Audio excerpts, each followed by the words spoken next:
Oh, beauty. Oh, my very important kitty friend. Hi, I'm host Eric. I'm host of Talking with French People, and I have a very important kitty friend. Yes, you can see my very important kitty friend right here. She's right there, being very important. You can see the importance in her. She's not just a sort of important kitty friend. She's a very important kitty friend. Very, very important. Yes. And also beloved, too. Such a good kitty. Such an important kitty friend. So if you were wondering what an important kitty friend looks like as opposed to an unimportant kitty friend, right there, you're looking at it. That's importance in a kitty friend. You can see it on every stripe of her body. She is covered with kitty importance.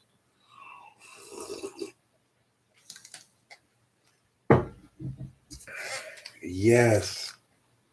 You are a regal majesty of wonder. Yes, you are my regal majesty of wonder. Oh, such an important kitty friend. Oh, such a good Capillo. Oh, such a beauty and truth monger. Yes, you're a beauty and truth monger. I love you. I do. Thank you. Thank you for the head push. I appreciate it. What an important kitty friend. What a truly valuable and noble kitty friend. Yes, Daddy loves you. Yes, he does. He thinks you're very important. Yes. Well, the key thing, Scott, here is you have to let the cat know how important it is. Because cats get turned on by being important. It's well established in the kitty seduction literature. Kitty cat.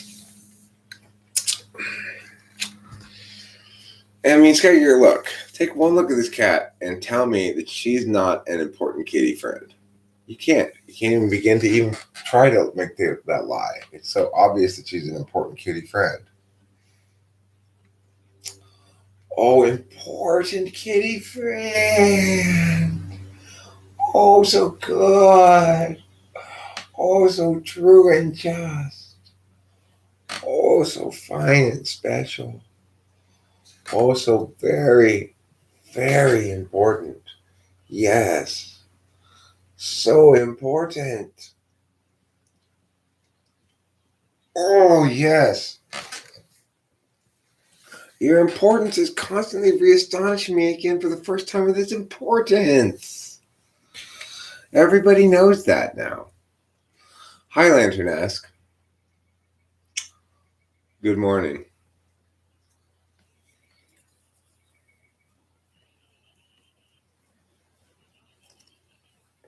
This is my kitty hero. I'm doing pretty good. I just got up. I haven't even put my first bomber for the day yet. I'm sort of getting ready for it here. I didn't really sleep all that well.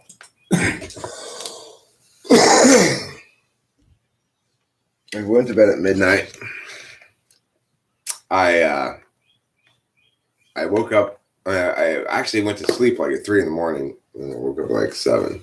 So, you know, I have you hooked again. Well, Chris Chapman, it's extremely easy to get addicted to an important kitty friend. Important kitty friends are highly, highly addictive.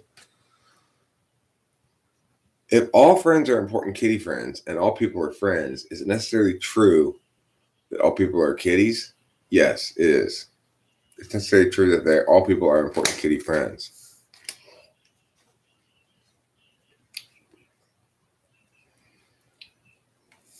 You know, fortunately, that's only conditionally true.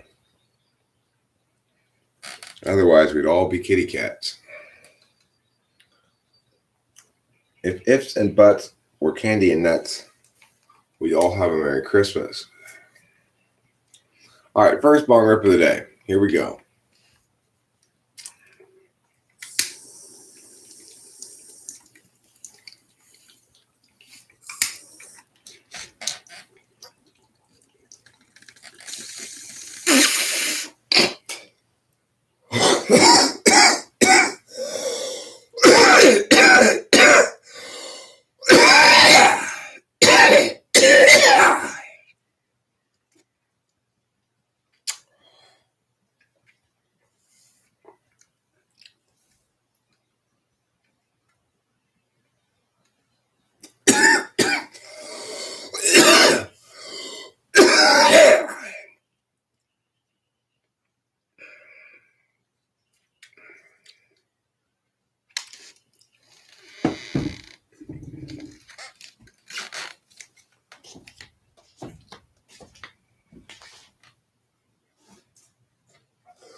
Positive.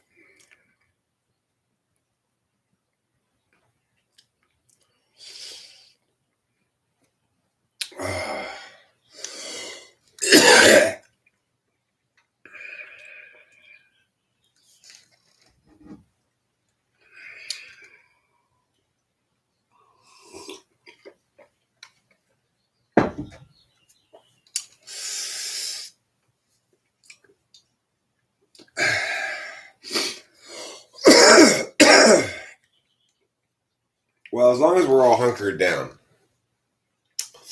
now's an excellent time to binge watch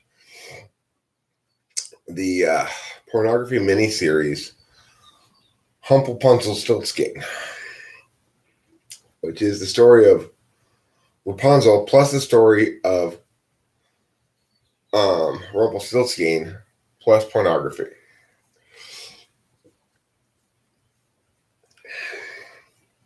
It's a winning combination. Rumpelstiltskin climbs up Rapunzel's hair and requires that she guess his name or blow him.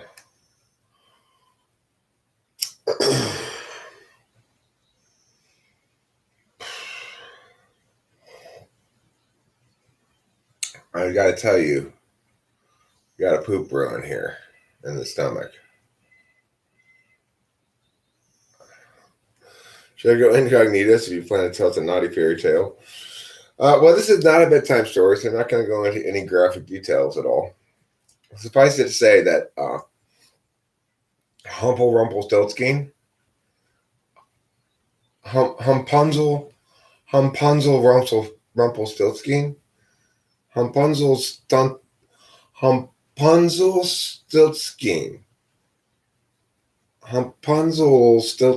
Rumpelstiltskin, that's what it is. Rumpelstiltskin. Okay. Spell my name or blow me. It's Rumpelstiltskin? Rumpelstiltskin. H. U. Do you know what I'm talking about? That girl who talked into her hand before she said every letter.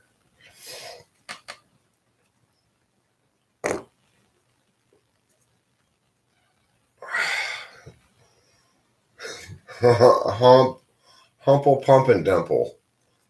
Humple Pump and Dumple Punzel Stiltskin is a good name.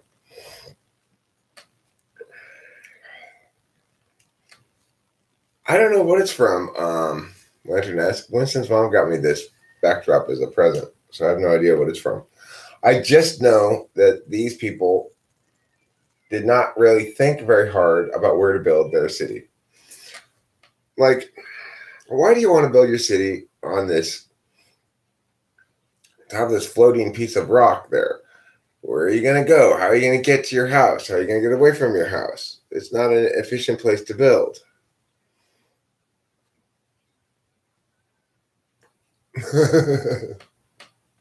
Sexual intercourse stilt skiing?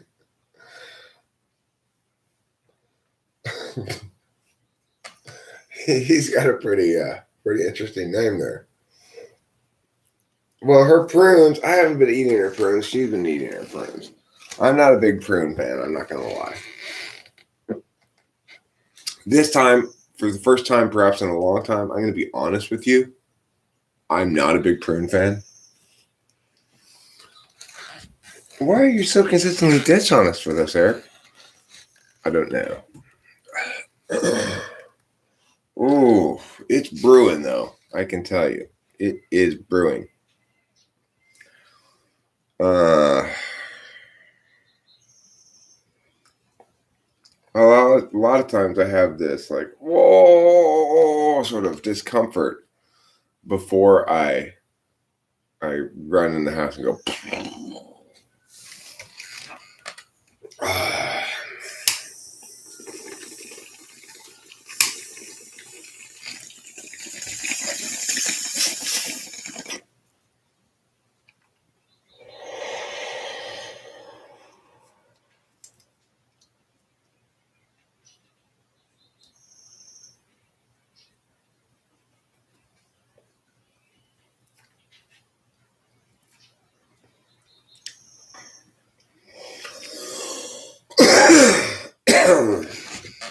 It's a good impeachment callback there, Skygear. Oh, my stomach is really on its way. It's saying to me, Eric, spread those cheeks, lift those knees, let the poop flow free, so free.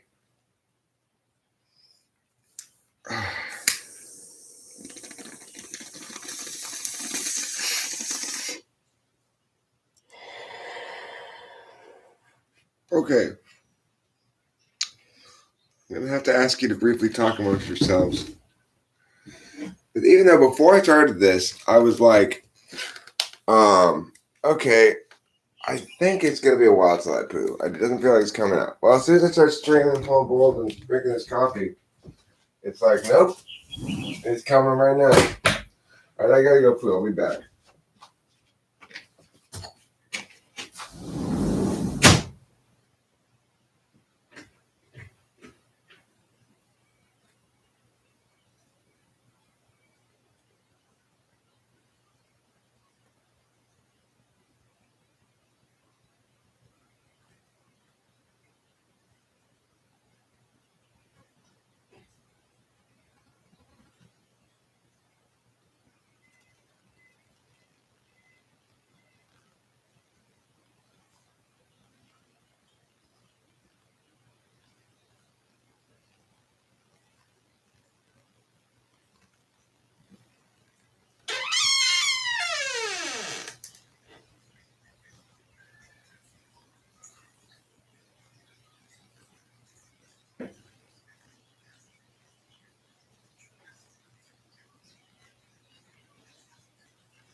About my poop.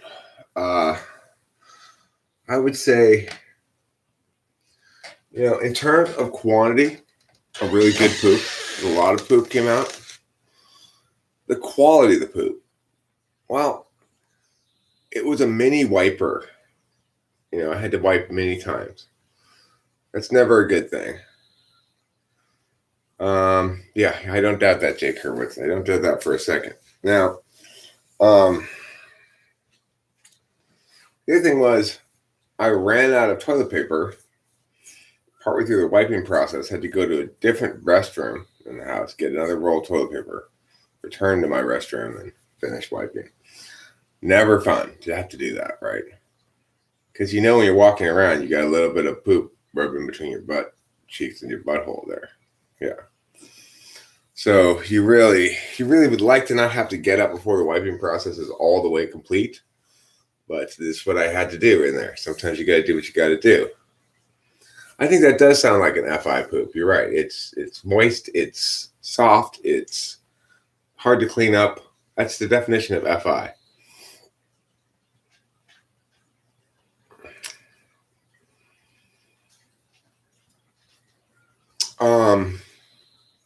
I had McDonald's yesterday. I had McDonald's for lunch and McDonald's for dinner. I had 3 McDoubles for lunch and I had a Big Mac for dinner. Duck hearts. Duck hearts seem like that would be good bait. Like fish would go for that, it seems like. It would stay on the hook well because organ meat is good for fishing because it stays on the hook well. You want something that when you run your hook through it, it doesn't tear off, Well, the usual choice is not duck hearts, but rather chicken livers.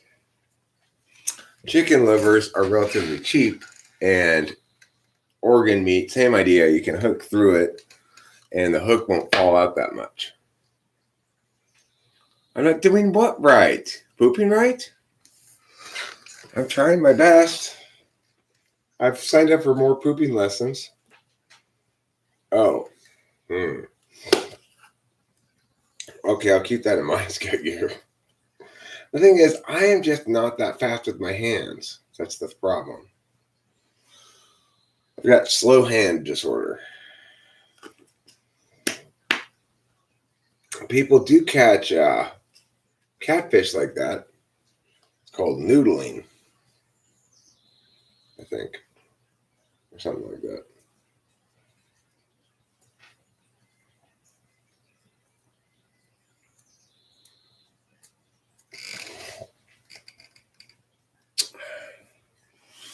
So yeah, if you want to catch catfish, for example, chicken liver is a great thing to use. It's bloody. You can put it on the bottom of the wherever it is you're fishing. I'm assuming harpoon. Huh?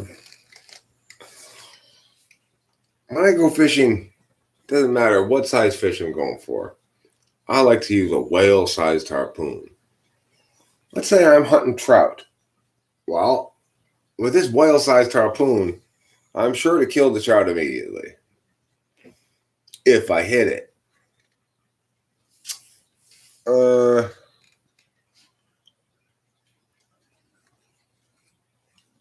I had a real nice time live streaming last night with Rachel.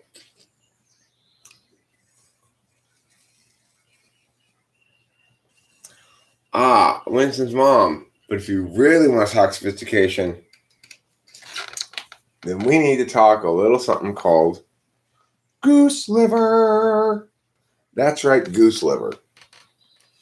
Nothing more delicious than goose liver. Oh, that's right. What's more delicious than goose liver? Swan liver. If you haven't had a deviled egg made with swan liver, you haven't lived. Deviled swan liver eggs. They take the egg of a swan plus its liver and they blend it together.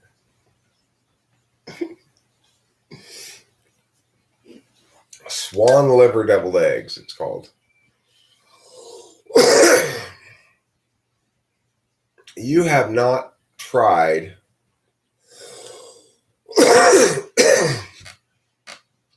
fanciness until you experienced the wonder of a swan liver.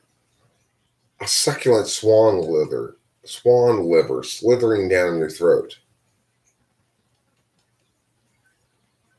That sounds pretty good too, Skaggy.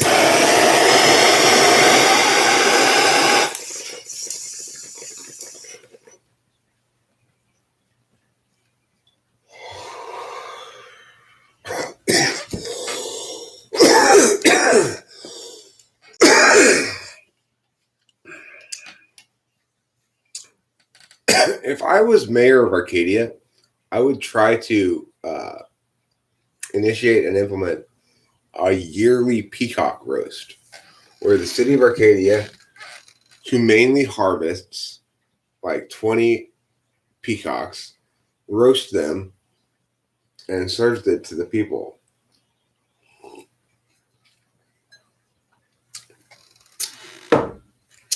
Interesting you mentioned Pygmalion, Winston's mom, because Rich and I had a bit of a miscommunication the other day when I said loverly, and she said, "Oh, you've seen that musical?" And then she described the storyline of the musical, and I said, "That sounds like Pygmalion, but Pygmalion is a play by George Bernard Shaw." And she said, "No, the musical's called My Fair Lady." And I'm like, "Oh, did they make a musical out of that Pygmalion play?" And they did, I think. And guess what happened? Weasel hunting day. I don't know. I don't know what weasel hunting day is.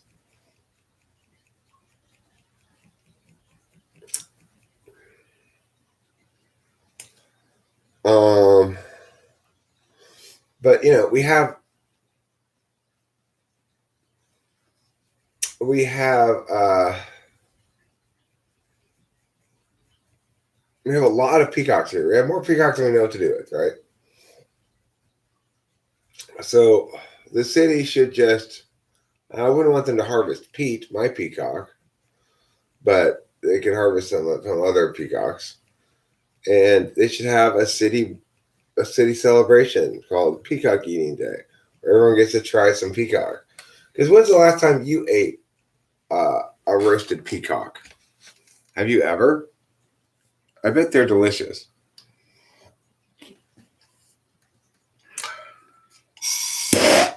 They've got to be. They're big, flightless birds. They've got to be delicious, right? Well, Pete's basically my pet. Yeah, sort of. He hangs around our house. Like, he never leaves this block, basically.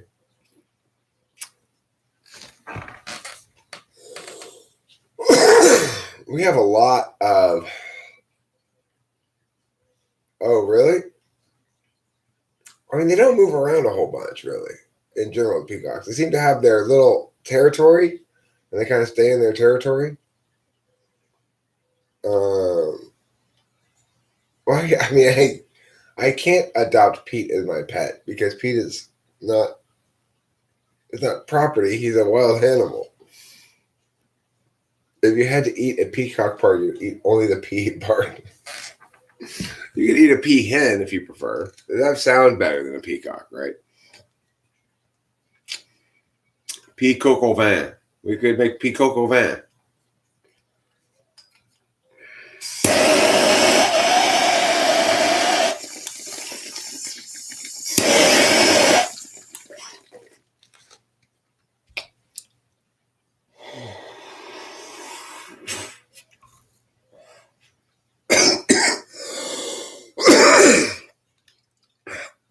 Yo, yo, yo, right back at you. Don't be a hoe or I'll attack you.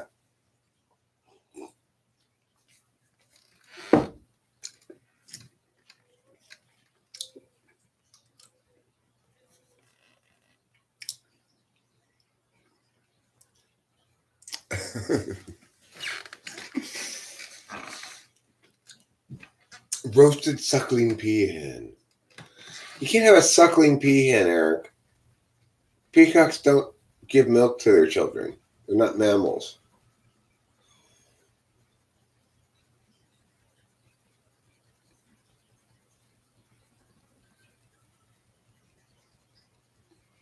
The meat's not tender if the bird's too old. Well, Ghostwriter, my solution to that is coq au vin.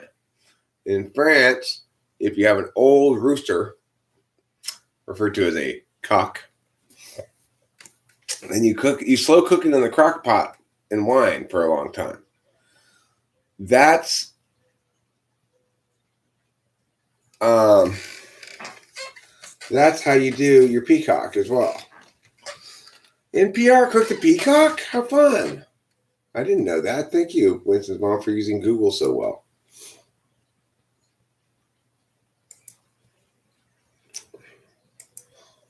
We cooked a peacock. In the 17th century,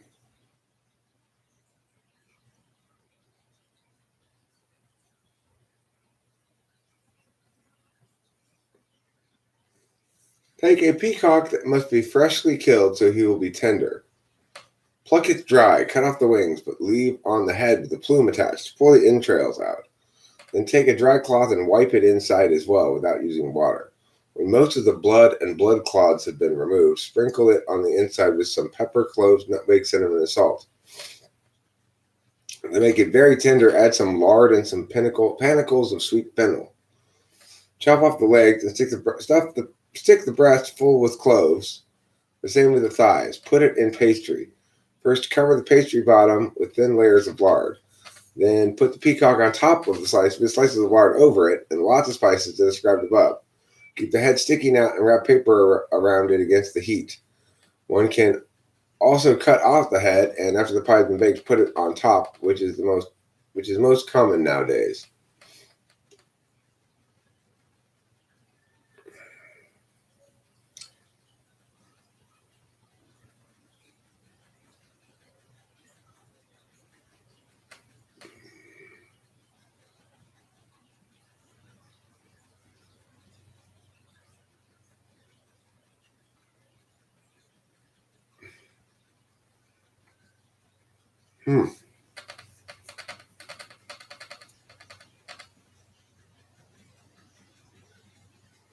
Interesting.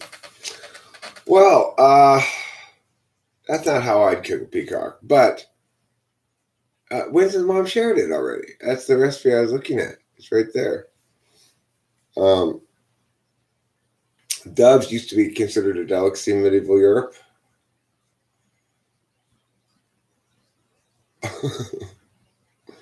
Peacock in 1600 makes sense.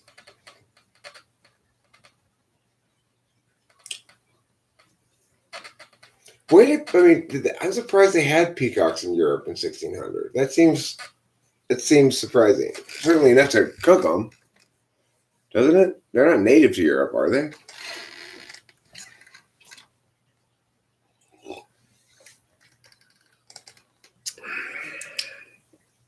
I must say, though, I want to heartily endorse the inclusion of lots of lard into your peacock recipe.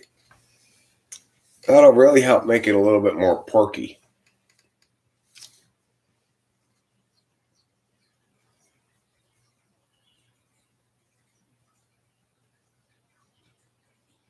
The King's Mistress.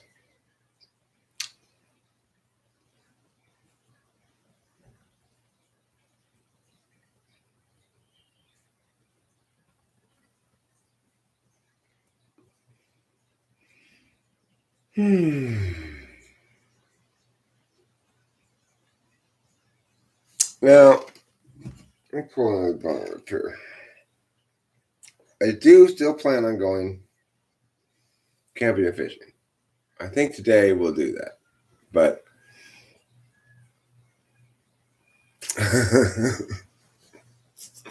one brave child, firstborn. If you're living in castles was not that great. I bet it wasn't that great.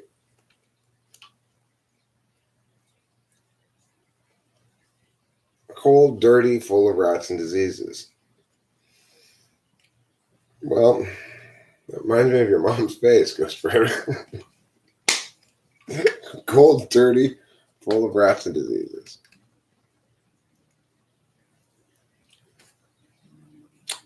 Doesn't that remind everyone of Ghost Rider's mom's face?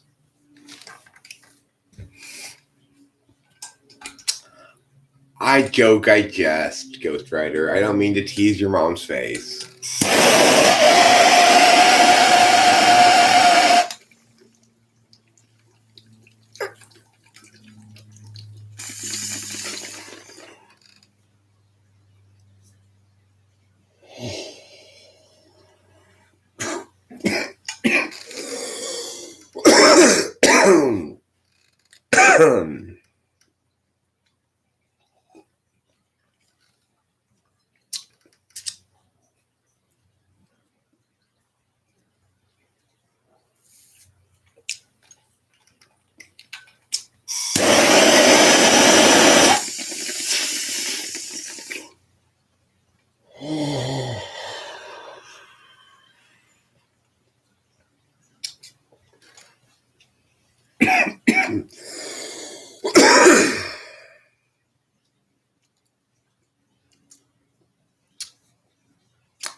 A little bit of peacock, a little bit of baby, a little bit of Beelzebub. Delicious. Well, see, that's the thing to remember is why did Rumpelstiltskin want that lady's baby anyway? Why did he want the baby? And my only theory that I have so far is that he wanted to eat it, that he was a baby eater. It seems like back in the old days, there were a lot more baby eaters. You don't really have a lot of baby eating going on nowadays, but, you know, it's Rumpelstiltskin. Rumpelstiltskin is the pornography version of Rumpelstiltskin climbing up Rapunzel's hair. But the real question remains, why did Rumpelstiltskin want that baby? And the only conclusion I can draw is that he wanted to eat it because, like, look at Hansel and Gretel. What did that woman with the candy house want to do with Hansel and Gretel? She was so wealthy that she could build an entire house out of candy, but her appetite would only really be sated by the tender flesh of cooked children. There's a lot of baby eating back in the day. Is that what it is? Is it the pesticides? Because I remember back in the old days, look, I'm not saying I know for sure that Rumpelstiltskin was a baby eater. I just know that he was working really hard to acquire a baby through backdoor means, backroom deals, trying hard to avoid the adoption agency. That's a little suspicious to me.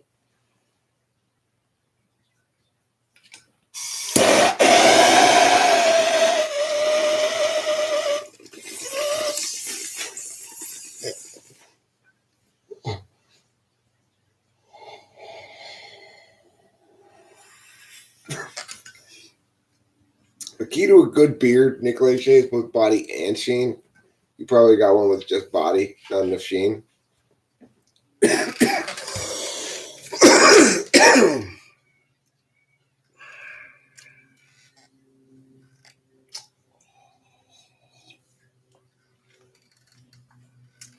Now let's look at some other old stories. We realized that it wasn't just babies who were getting eaten back in the day. Grandmas and children were getting eaten as well. Let's look at Little Red Riding Hood. Well, hold on. Why was Rapunzel in the tower? To get to the other side of the street. email anthrax. That's why, obviously. You should have known that. The other answer to that question, of course, email anthrax, is why was Rapunzel in the tower? So that Rumpelstiltskin could climb up her hair and hump her. That's why.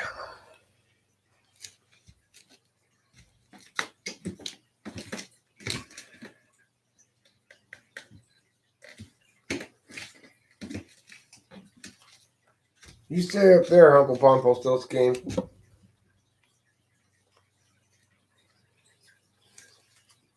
Are you talking about? Are you talking specifically about the Hansel and Gretel old woman? The Hansel and Gretel old woman. I'm not sure. Hi, Nympha Estrada. The Hansel and Gretel lady. I'm not sure why it was that.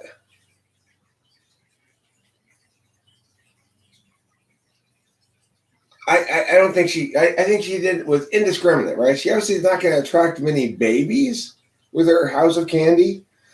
If you want to eat babies, you should have a house of pureed carrots or something instead, right? That'll attract your babies. If you want to attract small children, you should build your house out of candy, and then the children will come over to eat your house, and you grab them, and then you can cook them and eat them, like the Hansel and Gretel lady did.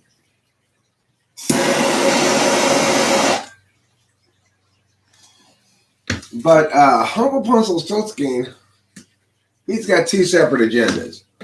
One agenda, obviously, with Rumpelstiltskin is he wants to get his hump on. He's gonna hump that Rapunzel, and so she's good and humped. Rapunzel, take it, girl, take it.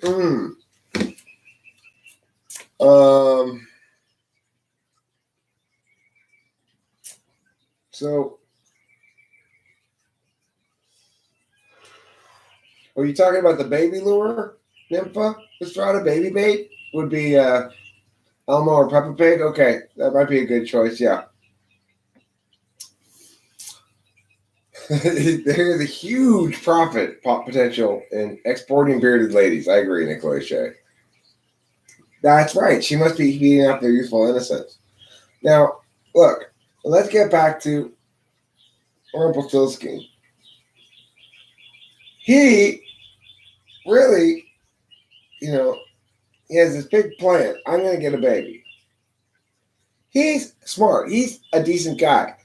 He's not going to steal a baby. He's going to make a deal for a baby. So he's not that wicked, really, unless he's making a deal for this baby just so that he can eat it. But, it's like, shouldn't we really condemn the lady in the Rumpelstiltskin story for being willing to sell her firstborn child? Shouldn't we be condemning her? That's what I want to know.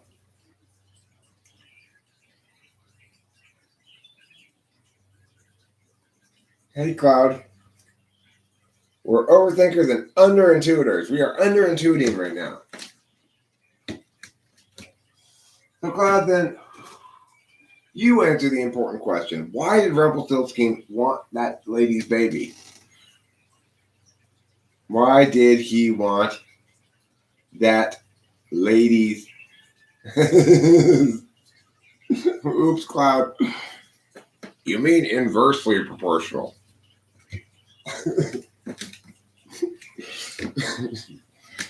You really don't want to fuck those things up when you're trying to sound smart.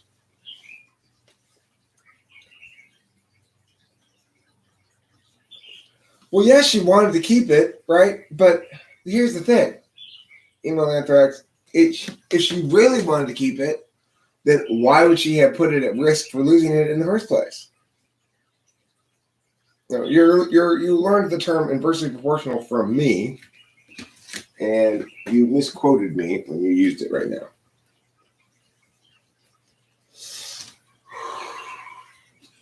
So, Gold Digger Stiltskin. What are we discussing today, guys? We're discussing Rumpelstiltskin.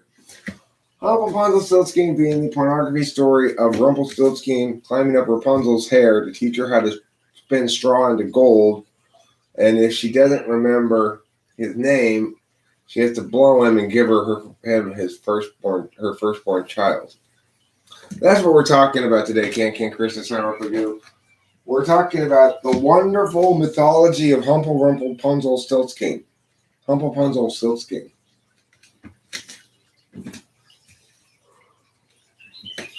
We've already answered the important question, why is this lady in the tower in the first place? To get to the other side. That's the answer. And now we're addressing the question of, why does Rumpelstiltskin want this lady's baby? He sure is, Cloud. You know what? Maybe we could cast C.S. Joseph as the lead male role in the feature film version of Rumpelstiltskin. Well, the basic storyline of Rumpelstiltskin is there's a guy named Rumpelstiltskin who's magical in some way. And there's a lady who wants to spin straw into gold. And Rumpelstiltskin says,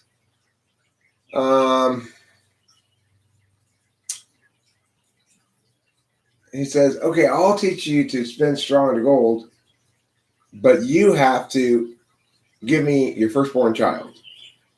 She goes, or if you don't give me your firstborn child, you have to guess what my name is.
You know,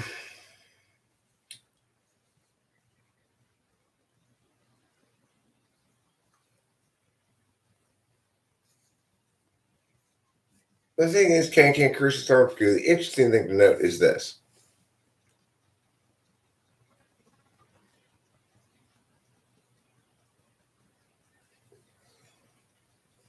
Yeah. When Can Krishna Samarpagoo says here that I couldn't type myself correct, that would be grammatically correct if her type had one of the options of correct as a type. What type are you? I'm the correct type. Then if she typed herself correct, then that would mean that she assigned herself the status of correct as a type. If it meant that, then correct there would be grammatically correct, because it would be an object complement, a part of speech people often don't know about. However, since she didn't mean that, she should have written, I couldn't type myself correctly. And that's the grammar lesson for today. Thank you, Can Krishna Samarpagoo, for providing the thing around which I taught that grammar lesson.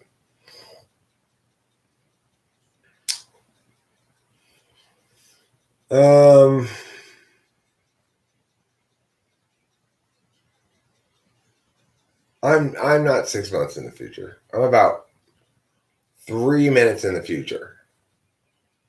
I range from 3 minutes in the future to 3 minutes in the past.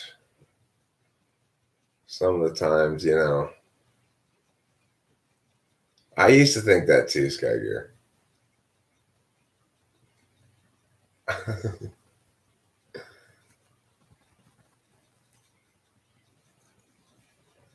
That's a good plan, Email Anthrax. It's a good plan. I tell you what else is a good plan. Loving an important kitty friend. I want to get back to the title here.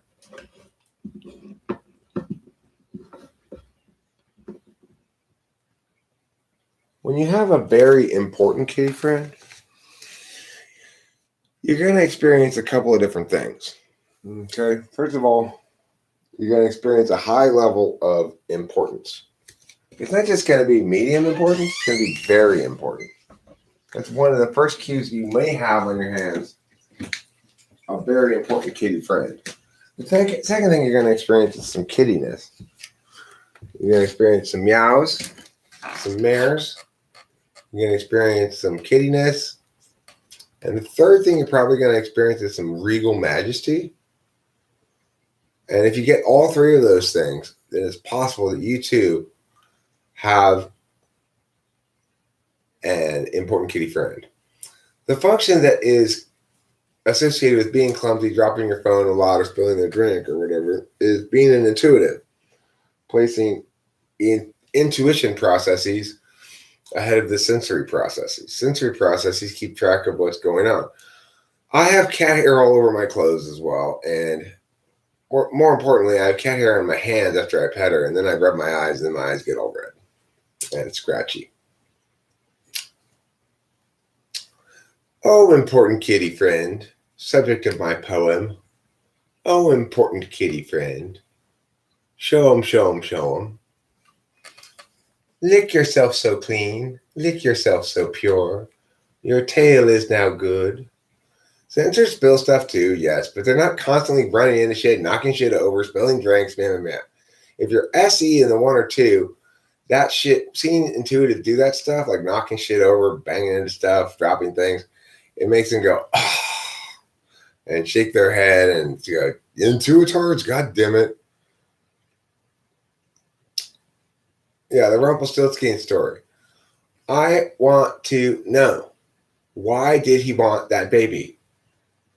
And the answer is, it's got to be he wanted to eat the baby.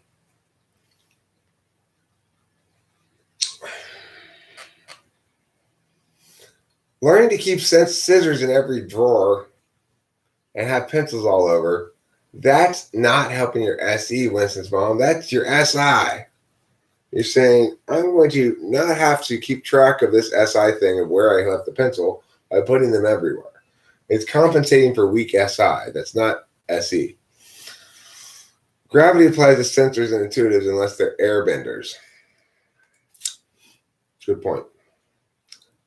Now, let's get back to the topic here. Look at the way that she licks. That's a very important manner of licking. That's one of the ways you know you have an important kitty friend like me. Naruto ESFP, Hinata INFP. I actually think Hinata might be an ISFP, but maybe an INFP. Probably ISFP. I don't think they really work well. It's like interestingly, even though Hinata's got a big crush on Naruto, it's not like they engage with each other very often. You see the relationship between Naruto and Sakura a lot more than you see anything about Hinata.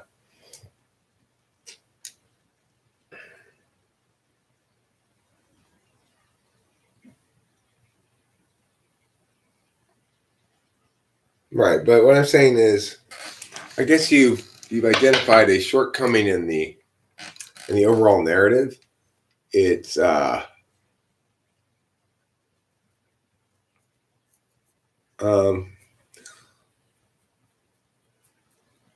okay, so if she's SE Polar, Cloud, why is she the only one who helps Naruto when he's fighting pain?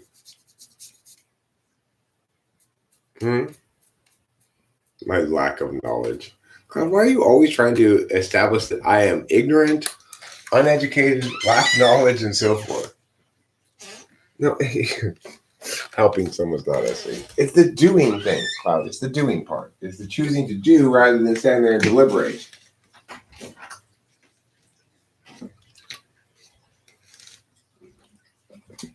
Look, SI is a frame of knowing. No, I'm saying that I was specifically saying, Cloud, that she was the only one who took action, right? Yeah, she did get stomped. But note that nobody else took action. It's very unlikely the INFP is going to be the only one to take action, right? So, but I appreciate your normal provocative ways. Always enjoyable. Right. The thing about Hinata, the reason I don't think she's possibly an INFP, Cloud, is that the part that you don't seem to care about, which is the extroverted intuition part. It's like she just doesn't show any extroverted intuition, really. I don't see any indication of it at all. To you, that's irrelevant, right? It's just like, nope, I'm doing it on type descriptions. I don't care about the processes at all. I'm not talking about attentional matter. I'm just talking about random correlates and stuff, and just how you roll, I guess. That's true. I will concede that point, Cloud. That act of that taking action when nobody else was very out of character and unexpected. It's not her default mode. And I agree, she definitely seems like an FI Dom, but doesn't really seem like either an SE tool user or an NE tool user. And as such, she's a not very well written or fleshed out character.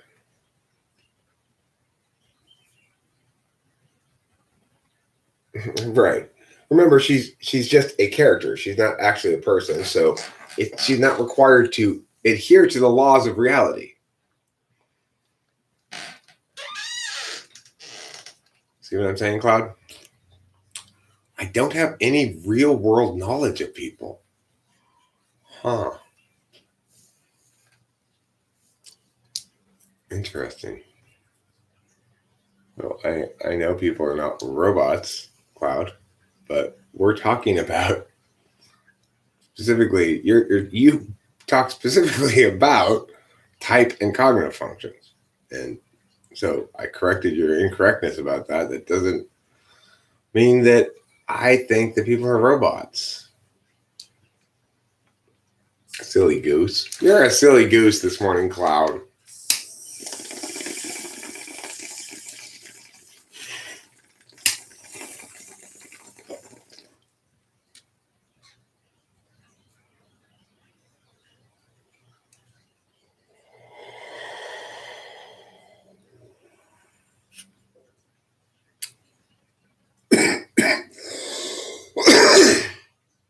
Okay, well, email Lance Arts, I would say it wasn't out of character if you're looking at her character growth arc, that she was due to burst out of her hesitancy and do something at that point. It is out of character in the sense that most of the time she's not known for being the less hesitant one. And so, I mean, that's a fair point Cloud makes, but of course, that's where it boils down to. It's just a character in a show. It's not a real human being, and it's not. That character is not very consistent within itself or within the typology and understanding of the world.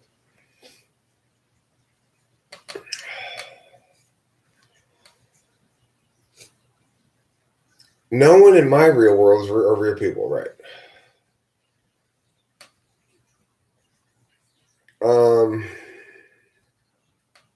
I don't find that to be the case. I don't find them to be particularly impulsive, ISFPs.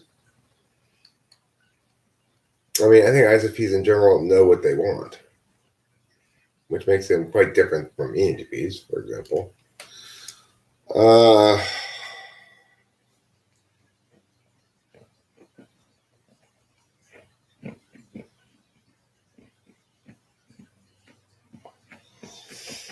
In the first turn, in the kids Naruto, Hinata wouldn't do anything through pressure and external influence to change. I guess I had considered that, but without thinking about it explicitly.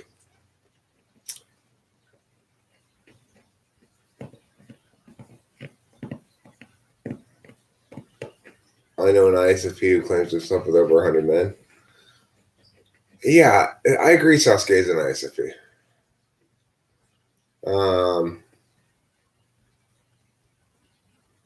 Well, yeah. Cloud, I would say it seems like they probably do. Of course, remember, again, don't ignore what we just talked about, which is Hinata is just a character in a show, not a real human being, and maybe is not consistent with typologies accordingly. Kakashi seems like an INTP to me. Okay, Cloud. She is a character written in a TV show. No, Kakashi's INTP. He's too ideationally active.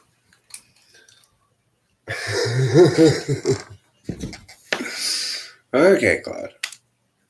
Thanks for coming back, by the way. I was really worried there for a second that I was never going to see you again. You know, I was thinking, gosh, this time Cloud means it. Whew.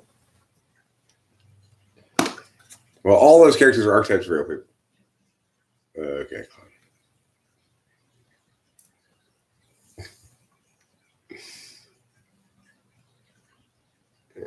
Kakashi and Shikamaru both are too much like, can't be helped. Such a bother.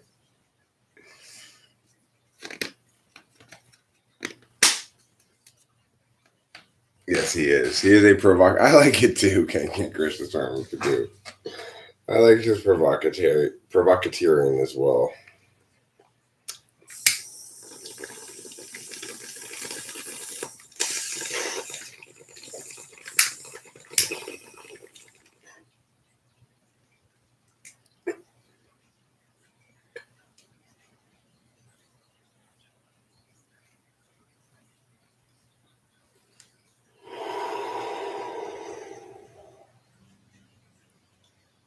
Well, Cloud, let's look at the Hinata Zenny polar thing. So, what do you give me an example of Hinata using extroverted intuition?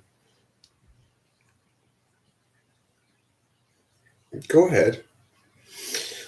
Has anybody seen Horse Mumbler around in election in the last few days? I don't think so.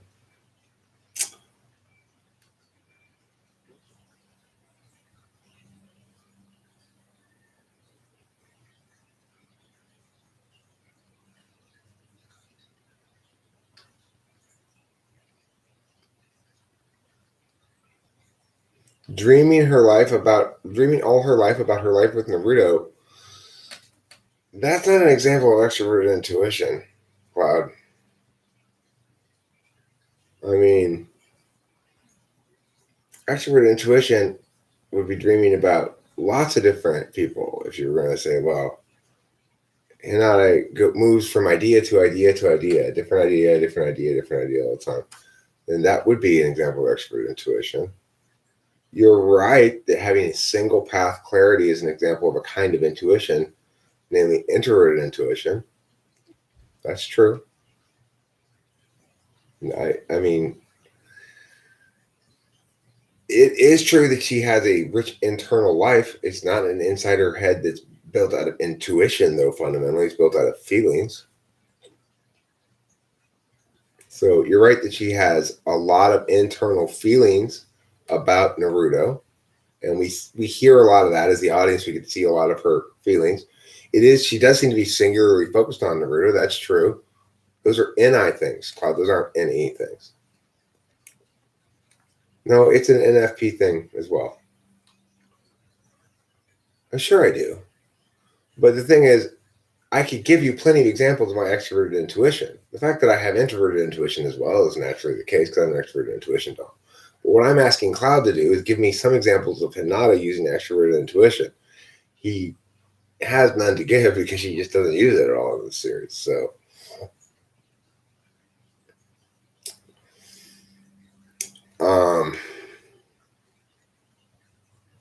yeah.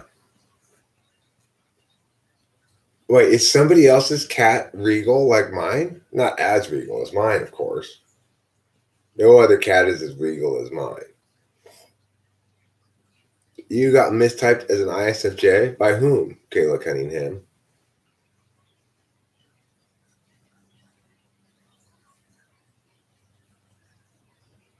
I will say this, Kayla Cunningham. There are two types who are most likely to be very stubborn about their own self-perception of wrong type. Well, three types. ESFPs, if they think they're not ESFPs, they'll be very stubborn about it. ISFPs and ISFJs. Those are the three types that are the most stubborn that they are. Oh, and ISTJs. It's because of the SI. It's the SI knowing. Well, I know personally from my own personal knowing. I don't need any universal knowing. Or the relationship with TIFI. Well, I know what I want to be, so I don't care what logic says. The SFPs and then the ISJs, those are the two types that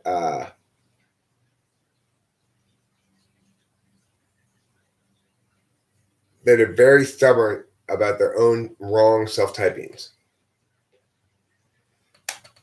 So it's possible, Kayla Cunningham, that you are an ISFJ, but if you were typed by somebody on CS Joseph's Discord, you might just throw it a dart and a dartboard because it is as likely to be true as anything that's wrong. The people over there have no idea what they're talking about. They are completely wrong about everything. Well, Cloud said specifically that there's no way Hinata is any polar. That was his claim. No possible way Hinata is extroverted intuition polar. So I said to him, okay, well, give me an example of her using extroverted intuition so we can eliminate extroverted intuition polar from the possible range of choices. He's failed to give me any example of her using extroverted intuition. I can't think of any examples of her using extroverted intuition. So there's no indication of extroverted intuition anywhere, so that negates Cloud's claim that it's insane to think she's extroverted intuition polar.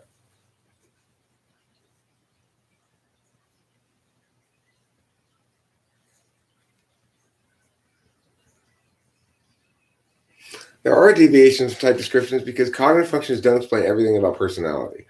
I like the taxonomical description of Enneagram to help account for aspects of personality that are not accounted for by cognitive functions. Cloud, you're the one who doesn't understand what extroverted intuition is. That's the point I'm making here with Hinata and your claim that there's no possible way she could be extroverted intuition polar. I'm not going to let you shift ground until we resolve that point. You've not established it. We have to agree now that, yes, you were wrong. There certainly is reasonable to consider that she might be extroverted intuition polar. I'm not going to play ground shifty Cloud, okay? So, okay, well then, Cloud, perhaps you should have chosen a different line of attack. You see, you have to be responsible for what you choose to do. You're the one who chose to make this case on this point, not me. I'm just saying that you're wrong and pointing out that you're wrong, and you don't like that, as usual.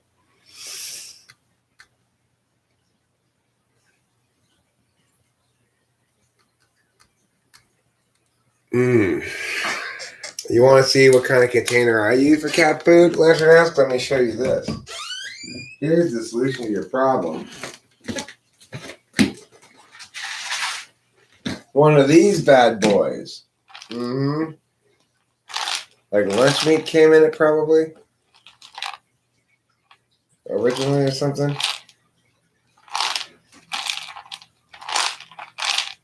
You know what I'm saying?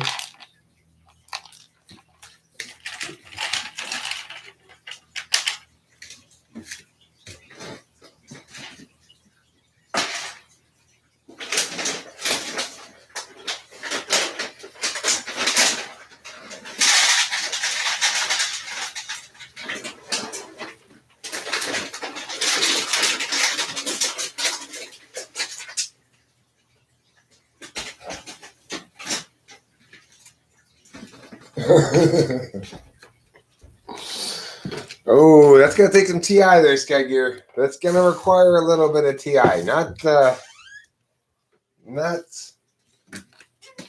Cloud's native land, so to speak.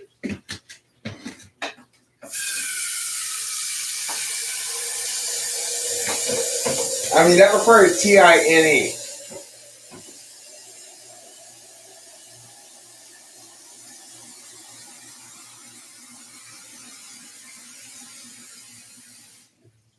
The interesting thing is Cloud's sort of trying to do that when he says, okay, well, Eric, you meet your own criterion then. You show me what somebody who has extroverted intuition as an INFP looks like. Well, see, he's trying to shift ground because the point is he said already, the initial claim was that there's no way INFPs are extroverted intuition polar. So I asked him, that Hinata is extroverted intuition polar. So I asked him to provide any example of Hinata using extroverted intuition. So before we go any further, he needs to concede that it is in fact possible she's extroverted intuition polar because he can't provide any example, even if it's because he doesn't remember the show that well or whatever other reason. He doesn't get to simply try to make me say, well, this is what INFP extroverted intuition does look like, so that then he can argue, no, it doesn't look like that, when in fact Cloud doesn't even have any concept of whether or not he thinks Hinata uses extroverted intuition or not, Look, a lot of people have said what I've said from the beginning. My integrated intuition said from the beginning, but I think it was wrong, which is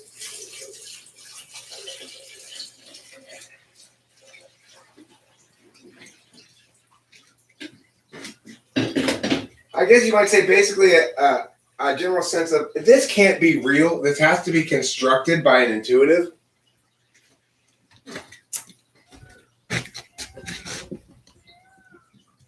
I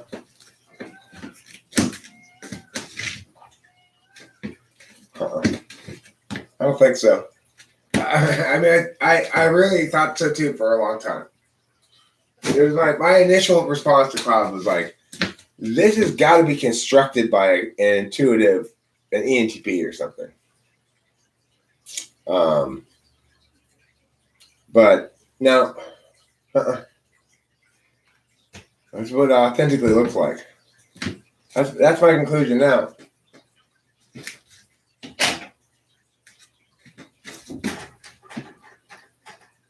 He could end up proving me wrong. Note, he won't have ever fooled any of us if he does bust out someday. Actually, here I am, I'm an ENTP, but it's not going to happen. He is as he appears.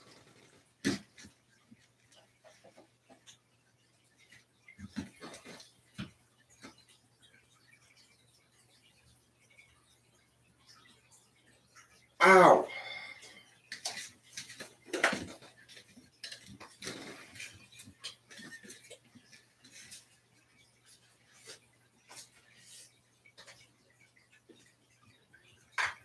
In other words, Cloud is not Sam Hyde. No, I personally am not impressed with, nor do I think it's cool or good, what Sam Hyde does.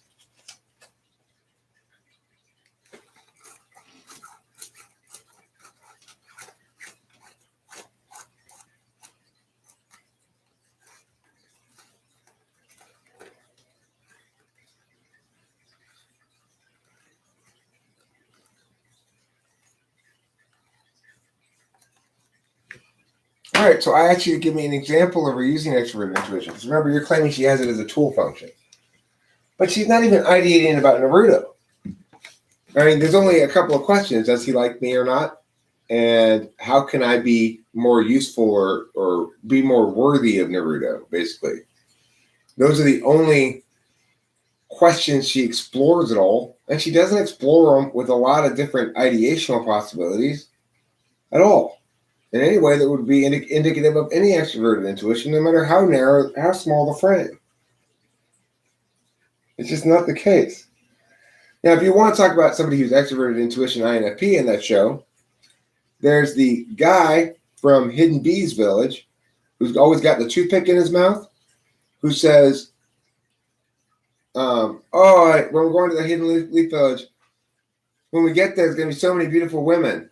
And then the TI user lady who's traveling with him, there's two ladies who travel with him. She goes, "Oh, so you're going to get on these chicks, huh?" He's like, "Oh, but what if I get on them and they blah, blah, blah, blah, blah? And then what if they blah, blah, blah? And what if they blah, blah, blah, blah? And God said, what would I do if I blah, blah, blah? What if when it's time for me to leave, they're all sad that I'm leaving, they're going to commit lover suicide? I don't know what I should do." And the TI user walking with him goes, "Are you happy or sad?" Now, that dude's an INFP.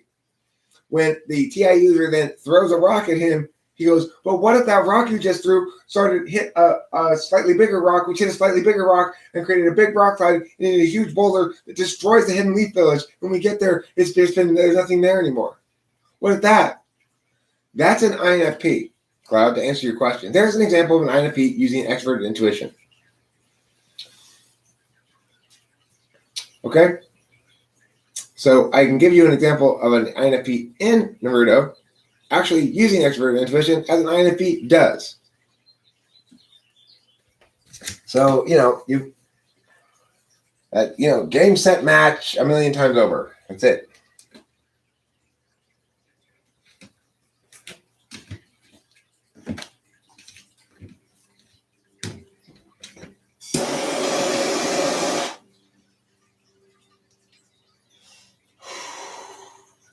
That's not the sort of stuff that Hinata does.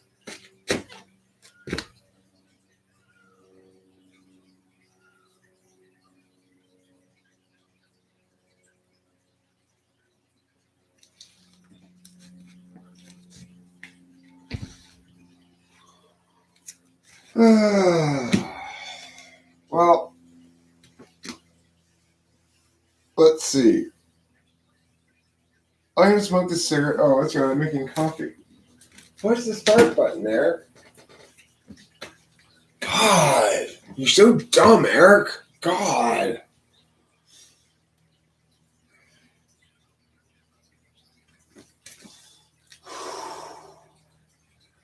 It's a beautiful day in the neighborhood, a beautiful day to be neighborly. Would you be mine? Could you be mine? Would you be my neighbor?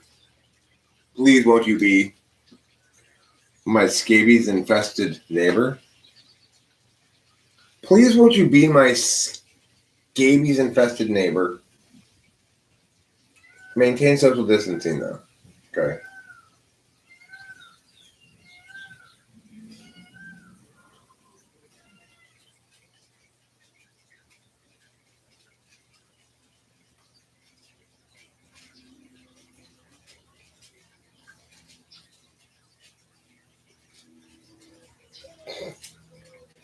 I hope they moved you out of the road.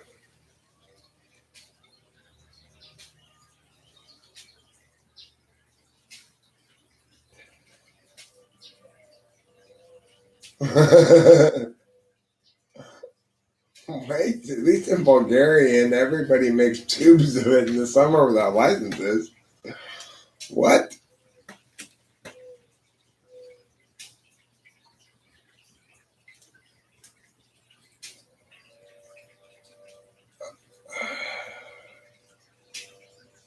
Yeah, true. When in doubt, I always say use Kage Nebushin Jutsu and make a bunch of shadow clones. It's like the best way to handle that shit.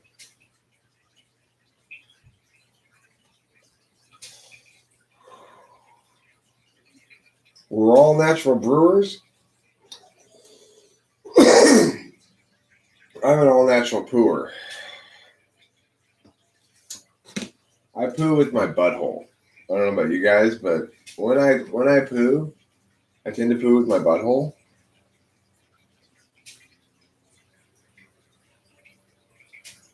My FI is a product of development. So moist and tender and good.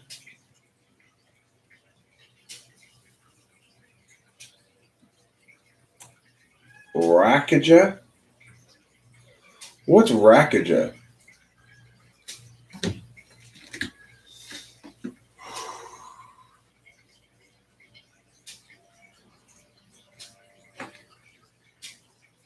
Remember, Hinata is not a person.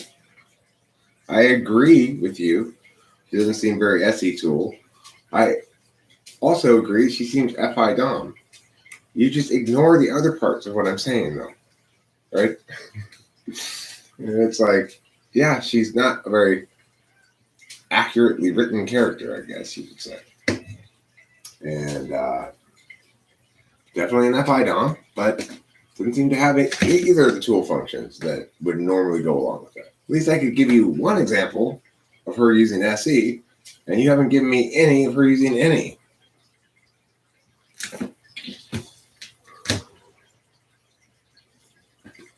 So,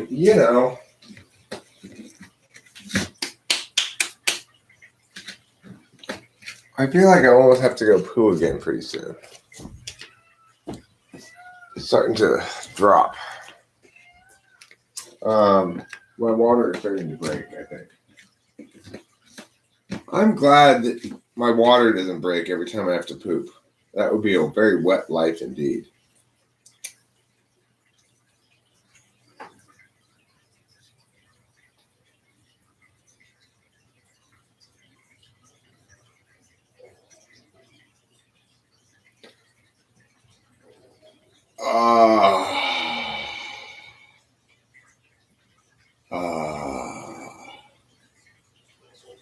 She actually is very realistic. Okay. Cloud looks like Justin Bieber in that picture, because that's a picture of Justin Bieber. Okay, so that's the next question. Can't Chris and Storm Coop. If we do conclude that Rumpelstiltskin wanted the baby to eat it, the next question, of course, is why did he want to eat the baby? And why is that so common back in the Middle Ages that people wanted to eat babies? Did villains in the Middle Ages really eat babies? Is a good thing to Google. Oh, lottie. Lottie, lottie. Here we go. Oh, lottie. Lottie, lottie. I can feel that pooper dropping. It's crowning. It is crowning. Okay, I'm going to have to go poo now. Okay. So you guys have to chat amongst yourselves.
Well, I'm back. I'm back and better than ever.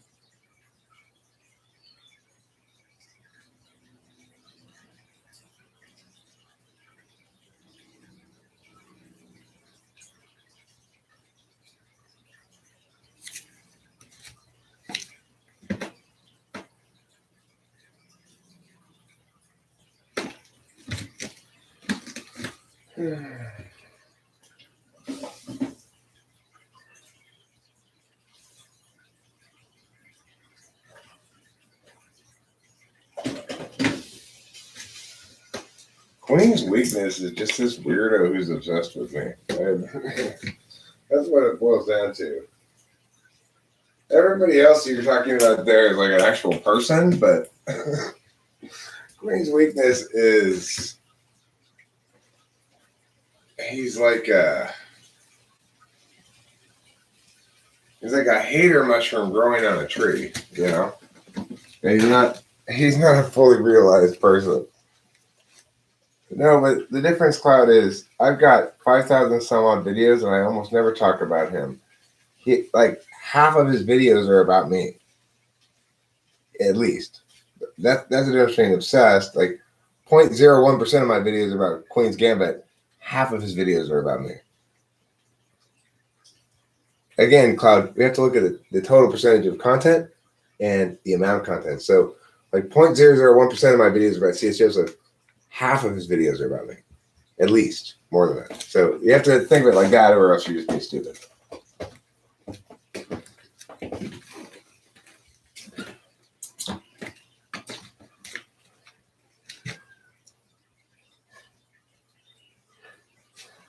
Yeah, you could say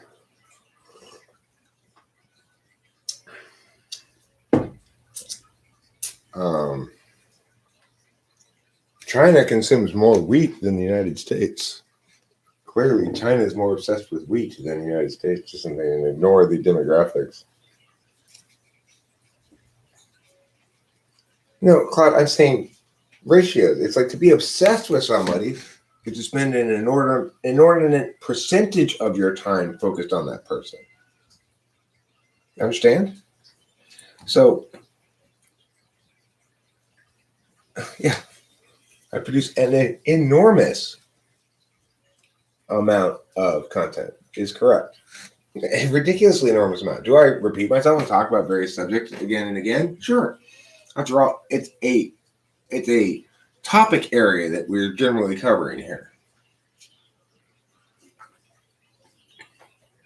C.S. Joseph is relevant to the community, so is Queen's Weakness.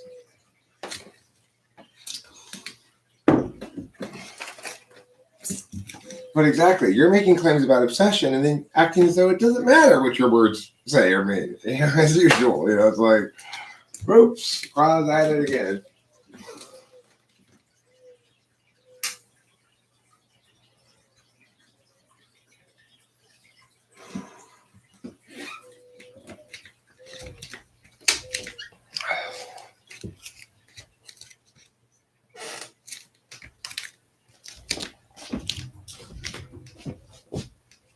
Yeah, I told you that from the get-go, Bob.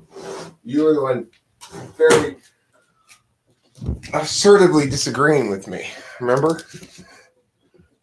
You're the one insisting that no, his understanding was very good, and my understanding was very bad.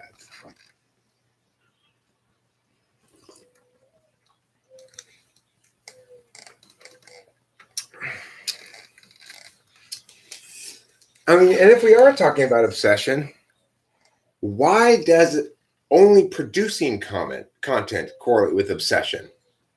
For example, you spend much, much, much more time viewing my content than I've ever spent, or participating in my content, than I've ever spent with any of C.S. Joseph or Queen's Weaknesses content, a million times more. Does that make you obsessed with me? No, it doesn't make you obsessed with me.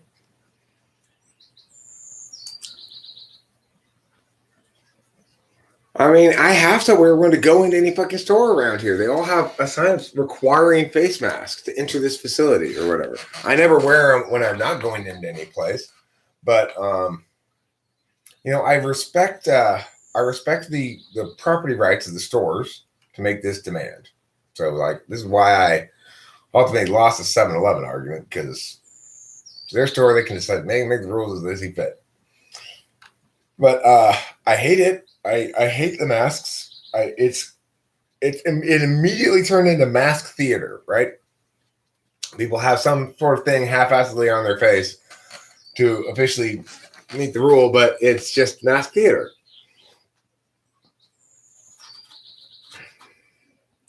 Kitty, you're not making another hole in that screen. You already have a hole.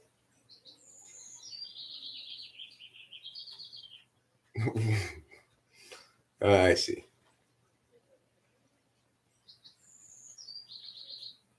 Except that's not the case. My system is not internalized and not available to everybody else. It is available. He's not looked into it at all because he doesn't want to realize how wrong he is. Okay, Cloud.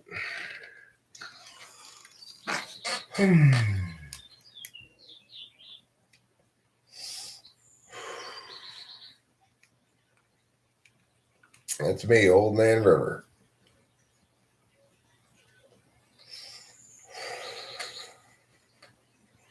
Yeah, I've got various things in the mix. I've written lots of things about it.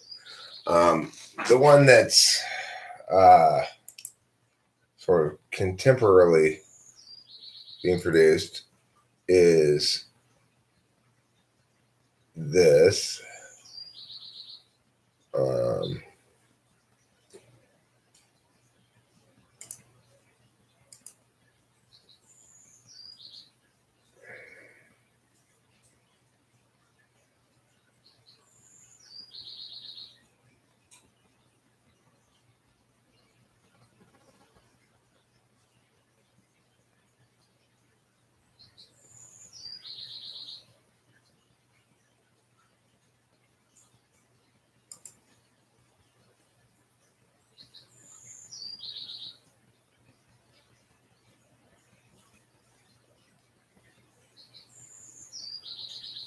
this here.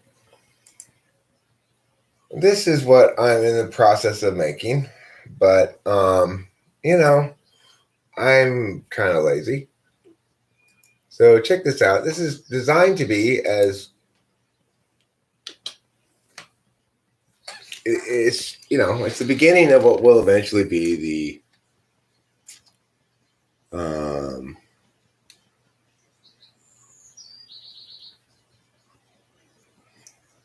Caleb Cunningham. The reason Cloud thinks and acts as he does is because he's a provocative ESFP.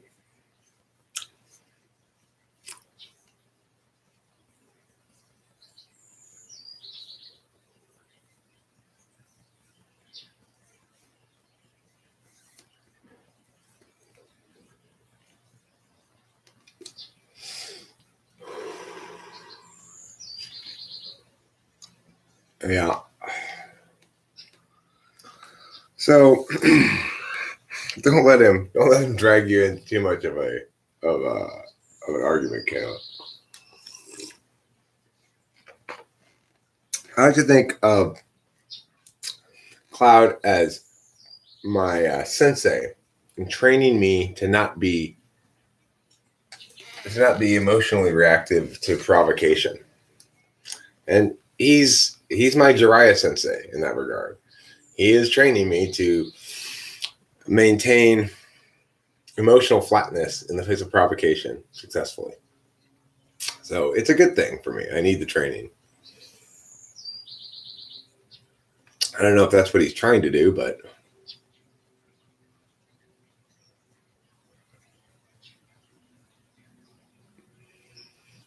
I mean, look, I have that. My initial thought was the same as what you're arguing here, and it was that thought I maintained it in my head for a long time.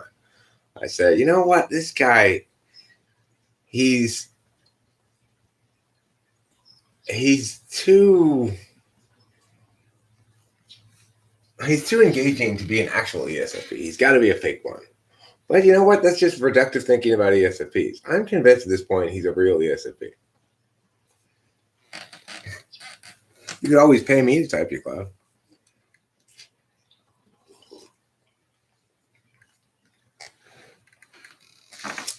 I'll type you for free, Cloud. I will type you for free. If you want me to type you, I will type you for free. There's the offer. Okay, so you don't want to be typed. You don't want to be put under public scrutiny of having to actually answer questions that are revelatory of skills and stuff. Which I get. I mean, nobody's going to take it seriously. Everybody who knows anything about typology understands that I'm the most reliable person. Okay, well, get Spacey to do it then. I trust Spacey. I think he's the second most likely person to get it right. I'd suggest Spacey type you. That would be a good choice. Isaiah Rube, good choice.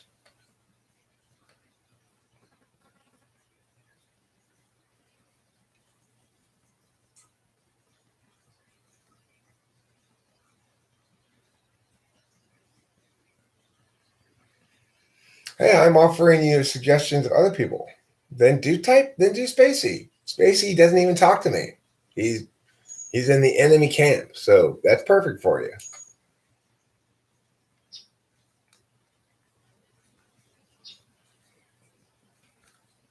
Okay, so Cloud, get Spacey to do it. I've yet to disagree with one of Spacey's typings, even when I thought I was going into it.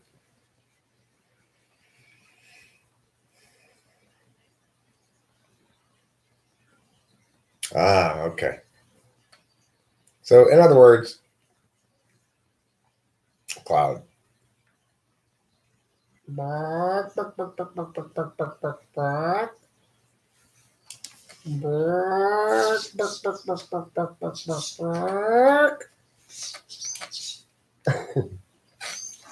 To nutshell it appropriately,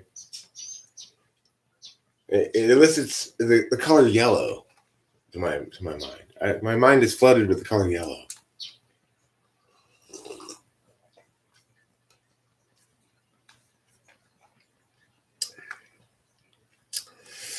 See, that's the problem with this, Mom. I've got a shit ton of things I would like to apply the TESE to. A shit ton of ideas. Cloud, that's not true remotely. I have never avoided any kind of conversation with Queen's Gambit. I welcomed him to come talk to me face to face. He chickened out, not me.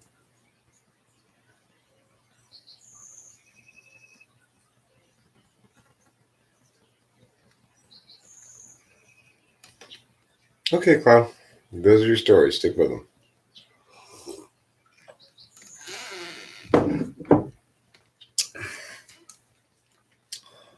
Look, I'll do it months or years from now. I'm not avoiding it.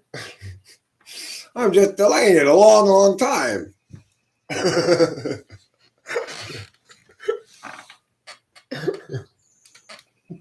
Are you sure he's not an ESFP, Sky Gear? Are you sure? I don't think you could be that ESFP that reflexively without actually being an ESFP.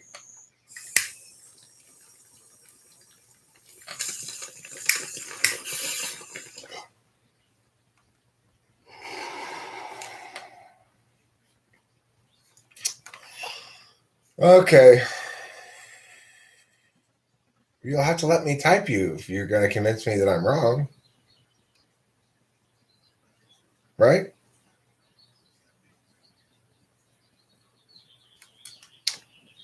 Otherwise, you're not gonna ever get to see my reaction to my own wrongness. Look, it could be when I type you that I am wrong.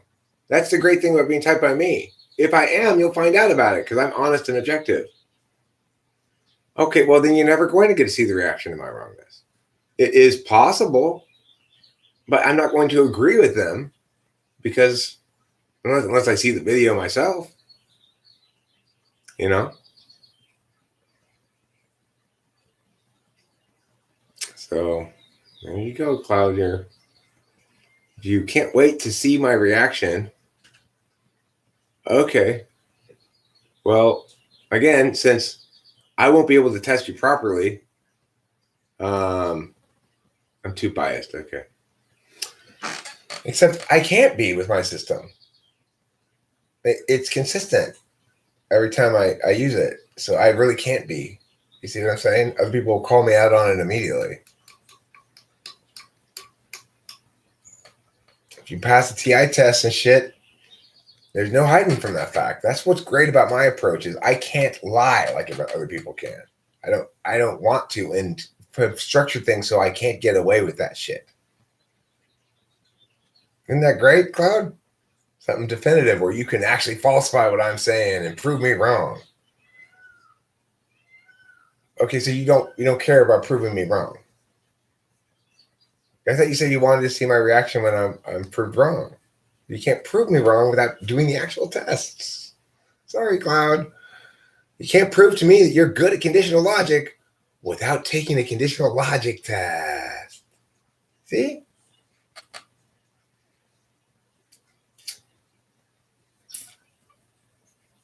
I mean, you can look at how the ENTJ dealt with the conditional logic.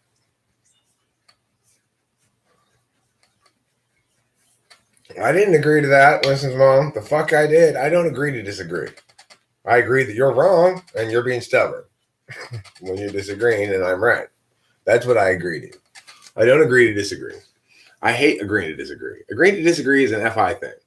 I fucking can't stand it.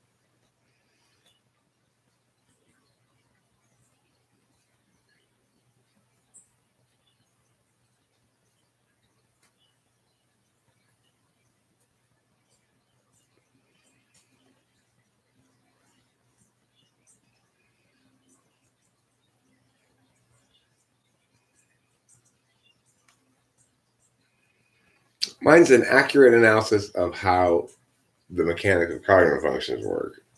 His is nonsense. Good morning, Zandy. Good morning.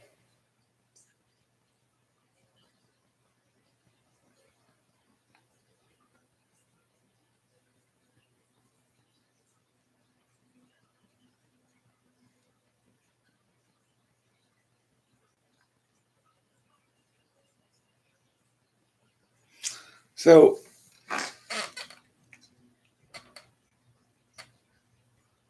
I mean, look, comparing C.S. Joseph to me is insulting to me and scary to him.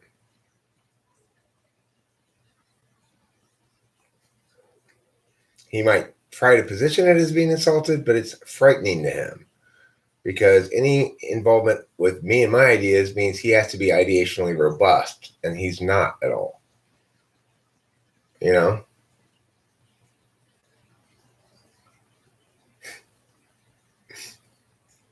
Now, Cloud.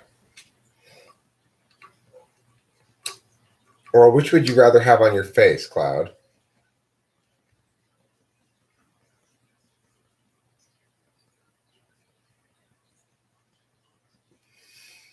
He doesn't make any distinction between process or, it's like, it's ridiculous. It's what one might call mumbo jumbo. If you aren't constrained by your own definitions, then you're talking at your ass.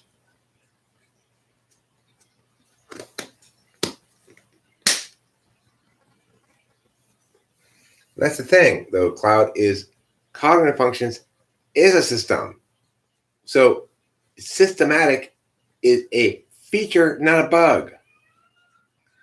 It is a precondition to being correct. Just like I can't paint an oil painting correctly by doing an interpretive dance, I can't do a systems analysis correctly without doing an actual systems analysis. See? See how that works? You're correct. Humans aren't systems, but cognitive functions comprise a systems analysis of human cognition. Humans are complex, and cognitive functions don't account for all aspects of human behavior. They don't account for all aspects of human experience. But that doesn't mean we can't do meaningful work by focusing on a portion of human experience to the exclusion of other parts of human experience, and acknowledge that we can look at things as not part of a whole, but as parts, right? We can look at things like that. Is it a simplification? Of course. But that's why we understand things, is because we're able to reduce them to simplified symbols that represent complex meanings. No, Cloud, again, you said there's no way she's anypolar. I asked you to provide an example of her using extroverted intuition.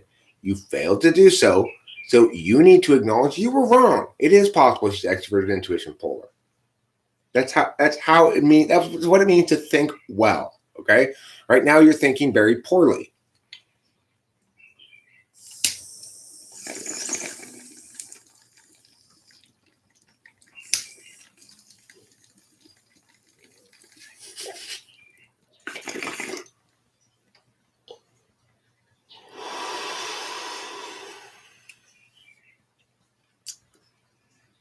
We need to understand a system as a frame that we put around a given set of vectors that interact with each other.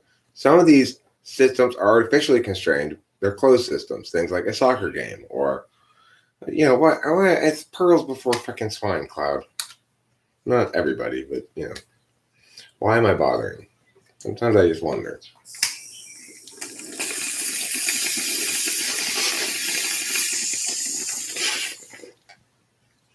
All right, I'm going to split now, and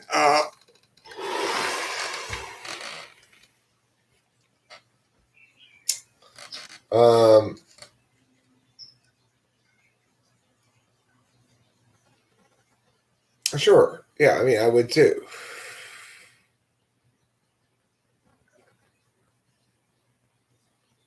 I mean, the reason I refer to us as intuitards. Rachel and I had rather big dispute